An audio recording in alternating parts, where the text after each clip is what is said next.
So my question about Tatum is, if he is recovered ahead of schedule, would you consider bringing him back this season?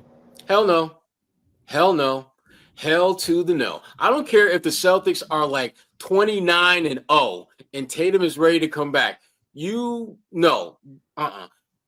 There to me, there's just too much at stake long term to even hint at him coming back sooner than needed. And frankly, this is an opportunity for a lot of those guys who normally don't play to show that they can actually play in the NBA. As Gary pointed out, I want to see Jordan Walsh out there playing 10, 15 minutes a game. I want to see, Shireman, see if he can build off of which that's a guy that I think could actually be that wild card that makes the Celtics a much more dangerous team than people might be giving him credit for being, because he can flat out shoot.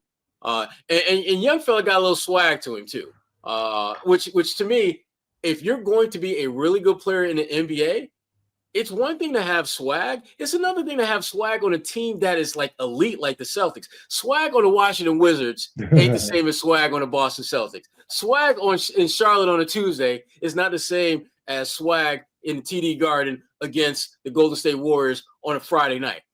Shireman has that. And I want to see more of him going forward. And I know anything that brings Tatum back sooner or ahead of schedule would shorten that opportunity for him. And again, if you're a Celtics fan, you want to know what you're dealing with. You want to know if these guys can play. I don't have a feeling as to whether J.D. Davison can play. I know he can ball out in Maine.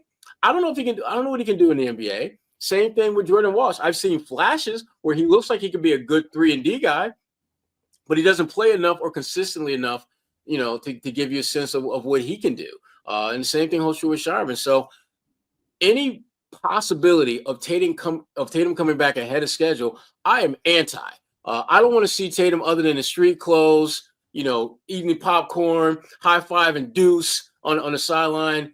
That's the Tatum I want to see most of next season. Now, obviously, if he's good to go, and we're like in March, for example, I wouldn't mind seeing him in shooting out there, getting some shots. I'm just kind of reacclimating himself to doing the routine that he will obviously be doing more of in 26, 27. But to me, there's just too much at stake to bring him back any time earlier than he's supposed to.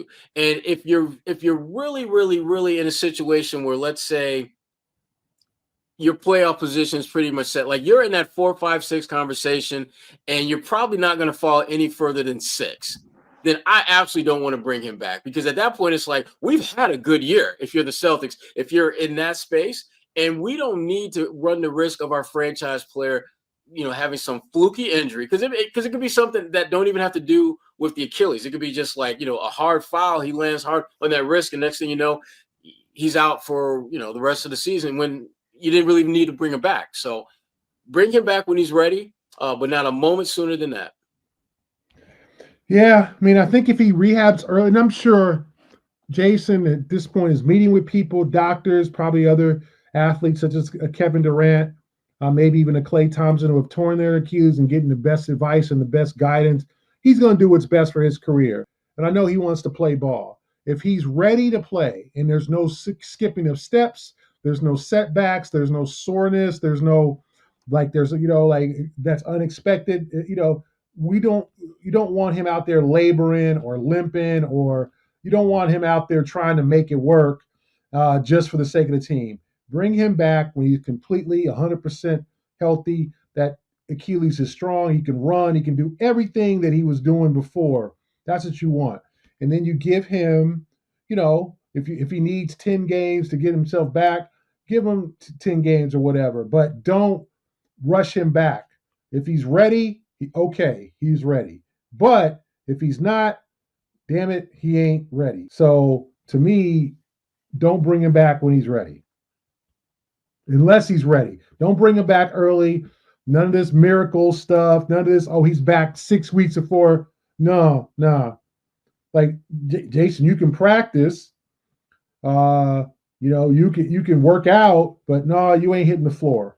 Not until you're guaranteed that you are ready to go and there's no risks other than just the wear and tear, the soreness and things that happen post-surgery.